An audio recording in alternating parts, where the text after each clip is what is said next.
Good evening বন্ধুরা, আজ ২৭ October সোমবার।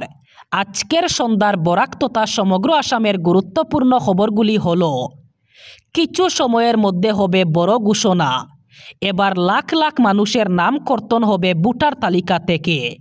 রাজ্য জুড়ে শীঘ্রই আরম্ভ হবে এসআইআর প্রক্রিয়া। আজ সন্ধ্যা 4:30 থেকে বৈঠকে বসেছে নির্বাচন কমিশন। অসমে ভোটার তালিকার বিশেষ নিবিড় সংশোধন অথবা এসআইআরের সময়সূচি নিয়ে আজ বৈঠকে বসেছে নির্বাচন কমিশন। এই বৈঠকেই ঠিক করা হবে এসআইআর প্রক্রিয়ার সময়সূচি। আর মাত্র কিছু সময়ের মধ্যেই ঘোষণা করা হবে তারিখ। গৌহাটি সরুসজাই স্টেডিয়ামে নিযুত ময়না প্রকল্প 2.0 উদ্বোধন করলেন মুখ্যমন্ত্রী হিমন্ত বিশ্ব শর্মা। প্রায় 10 লাখ ছাত্র এই প্রকল্পের মাধ্যমে লাভ করবেন টাকা। এদিকে হাইলাকান্দি জেলায়ও সোমবার 33টি শিক্ষা প্রতিষ্ঠানের ছাত্রীদের মধ্যে মুখ্যমন্ত্রী নিযুত ময়না প্রকল্পের চেক বন্টন করা হয়েছে। এই উপলক্ষে হাইলাকান্দি জেলার 33টি শিক্ষা প্রতিষ্ঠানে প্রশাসনের উদ্যোগে অনুষ্ঠানের আয়োজন করা হয়। এতে এই প্রকল্পের জন্য নির্বাচিত ছাত্রীদের হাতে অর্থের চেক আনুষ্ঠানিকভাবে তুলে দেওয়া হয়। এই চেক তুলে দিতে সভাগুলিতে সম্মানিত অতিথি হিসাবে জেলার বিধায়ক সহ সমাজসেবীদের প্রশাসন থেকে আমন্ত্রণ জানানো হয়। রবিবার ছুটির দিনে কাছাড় জেলার এসএসপি হিসাবে যোগ দিলেন পার্থপ্রতিম দাস। এর আগে তিনি শ্রীভূমি জেলার দায়িত্ব সামলেছেন। এদিন শ্রীভূমি জেলার এসএসপি লীনা দুলের হাতে দায়িত্ব অর্পণ করে নবাগত এসএসপি পার্থপ্রতিম দাস যোগ দেন শিলচরে।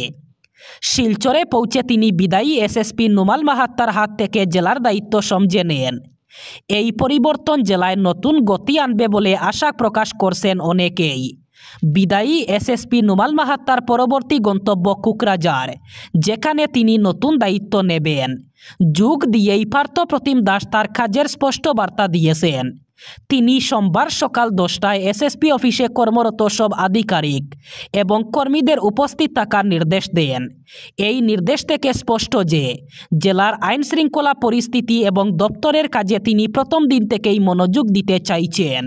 না আছে রোজগার, না আছে জমানো অর্থ। এদিকে সময় হলেই রক্ত মাদকের নেশায় খলবল করে ওঠে।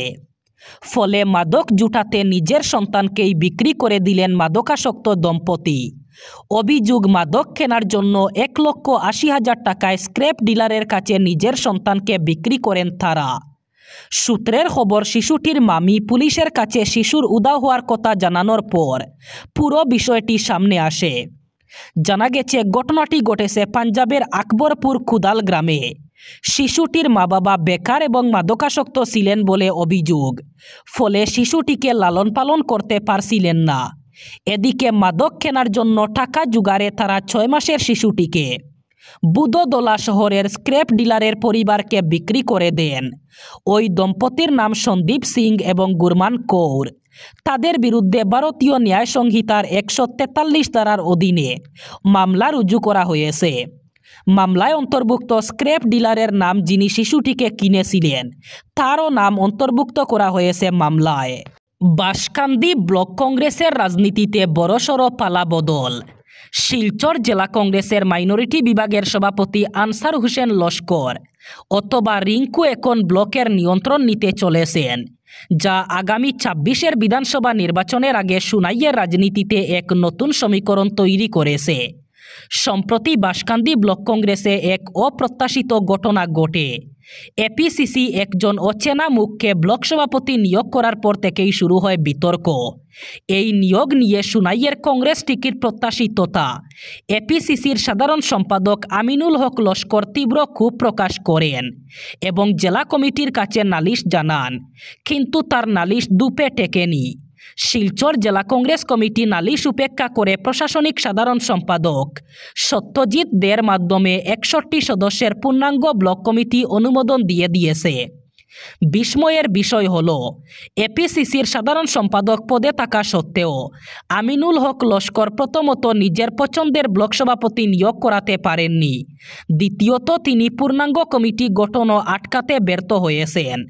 অন্যদিকে সুযোগ কাজে লাগিয়ে দারুণভাবে এগিয়ে গেছেন জেলা কংগ্রেসের মাইনরিটি ডিপার্টমেন্টের চেয়ারম্যান আনসার হোসেন বড় লস্কর।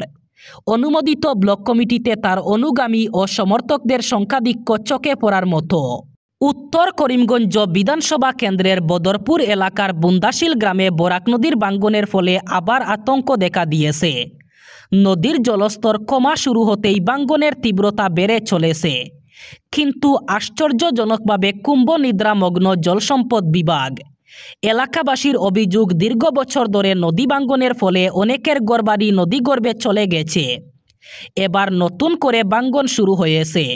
তবুও বিভাগীয় তরফে ভাঙ্গন প্রতিরোধের কোনো ব্যবস্থা গ্রহণ না করায় ক্ষোভের পারদ চড়ছে গ্রামবাসীর মনে। ভুক্তভোগীদের অভিযোগ, প্রতি বছর নদী ভাঙ্গনে হারিয়ে যাচ্ছে ঘরবাড়ি, গাছপালা। এ ব্যাপারে বিভাগীয় কর্তা ব্যক্তিদের অবগত করালেও কোনো সুরাহা হচ্ছে না। সরকার নদী ভাঙ্গন প্রতিরোধে কারি অর্থ খরচ করলেও বদরপুর এলাকায় ভাঙ্গন প্রতিরোধে কোনো কানাকড়ি আসেনি। যদিও আসে, তবে কাজ না করে লুটে পুটে খেয়ে ফেলেন বিভাগীয় আধিকারিক সহ ঠিকাদাররা। জমির অধিকার, মজুরি বৃদ্ধি এবং এসটি মর্যাদার দাবিতে চা জনগোষ্ঠী আগামী 25 নভেম্বর পর্যন্ত অপেক্ষা করবে। মুখ্যমন্ত্রীর আশ্বাসের প্রেক্ষিতে চা জনগোষ্ঠীর প্রস্তাবিত আন্দোলন সাময়িকভাবে স্থগিত রাখা হলো। জোরহাটে চা মজদুর সংঘের কার্যালয়ে চা জনগোষ্ঠীর বিভিন্ন সংগঠনের কর্মকর্তারা সাংবাদিক সম্মেলন করে এই কথা জানিয়েছেন। চা জনগোষ্ঠীর কর্মকর্তারা সাংবাদিক সম্মেলনে বলেন, আমাদের মূল দাবি 3টি।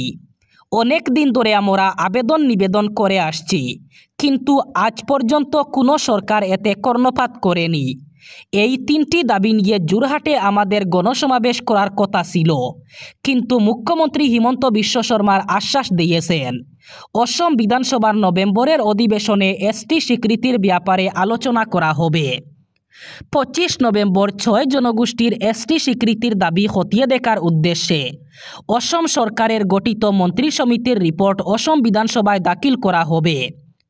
এরপর অসম বিধানসভায় এ নিয়ে আলোচনা করে সিদ্ধান্ত নেওয়া হবে। মুখ্যমন্ত্রী তাদের 25 নভেম্বর অবধি অপেক্ষা করার জন্য বলেছেন। এতে তারা সম্মত হয়েছেন। তাদের জোরহাটের গণসমাবেশ আপাতত বাতিল রাখা হয়েছে। 25 নভেম্বর যদি তারা কোনো ইতিবাচক সাড়া না পান, তাহলে চা মজদুর সংঘ চা শ্রমিকদের সঙ্গে নিয়ে আন্দোলনে নামবে। অপেক্ষার অবসান হচ্ছে।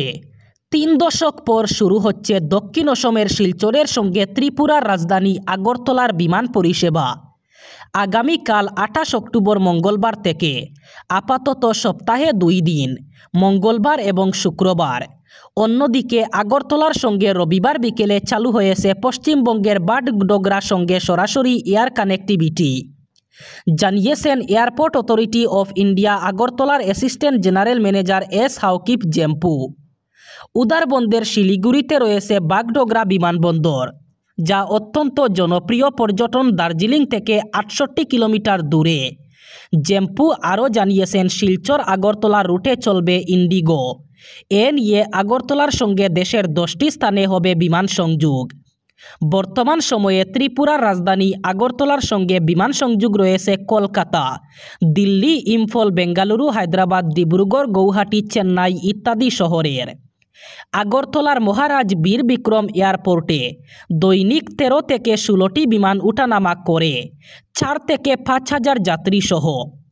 ইতিমধ্যে এমবিবি এয়ারপোর্টে 30,000 বর্গমিটার এলাকা নিয়ে নতুন টার্মিনাল ভবন নির্মাণ করা হয়েছে। এই এয়ারপোর্ট উত্তর পূর্বাঞ্চলের মধ্যে দ্বিতীয় ব্যস্ততম এয়ারপোর্ট। গৌহাটির গোপীনাথ বরদলৈ ইন্টারন্যাশনাল এয়ারপোর্টের পরে এই এয়ারপোর্ট। উত্তর পূর্বাঞ্চলের ক্ষেত্রে 23টি এয়ারপোর্ট রয়েছে। এর মধ্যে 17টি রয়েছে অপারেশন। এগুলি হলো অসমের গৌহাটি, শিলচর, ডিব্রুগড়, যোরহাট, তেজপুর, লীলাবাড়ি এবং রূপসী। অরুণাচল প্রদেশের তেজু, পাশিঘাট, জিরো এবং ডোনাপোলো, ত্রিপুরায় আগরতলা, মণিপুরে ইম্ফল, মেঘালয়ে শিলং, নাগাল্যান্ডে ডিমাপুর, মিজোরামে লেংপুই, সিকিমে পাকিয়ং। আগরতলা এবং বাংলাদেশের চট্টগ্রামের মধ্যে বিমান সংযোগ স্থাপনের প্রস্তাবের উপর প্রক্রিয়া চলছে। তা বাস্তবায়িত হলে উড়ানে থাকবে স্পাইস জেট। এবার শেষ খবর। রাহুল গান্ধী কোথায়? বিহারে ভোটের দিনক্ষণ যতই এগিয়ে আসছে, ততই বিরোধী জোটের অন্যতম শরিক কংগ্রেসের ভিতরে এই প্রশ্নটি জোরালো হয়ে উঠছে।